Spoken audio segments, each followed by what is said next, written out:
Tulossa tässä jaksossa. No pojat, ei tapella! Satana! Saatana! Ei se koskaan ymmärrä, että minä pidän kuria täällä!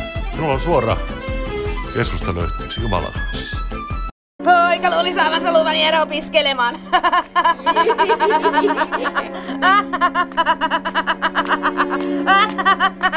Missä sitä ollaan oltu koko yö?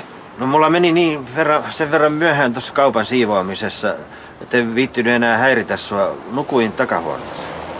Kyllä mä yleensä mun lempijutut aina käytän loppuun ja mietin asiaa vasta sitten, kun ne on puhki käytetty.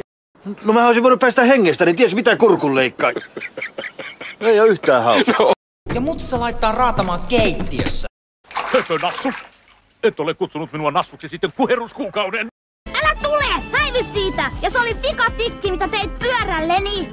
Tahdon uuden pyörän ja tällä sekunnilla! Simo! Tämä äkki on aivan liian pieni! Kuka minä olen? Mikä on olemassaoloni oikea syy? Löydän itse merkityksen elämälleni.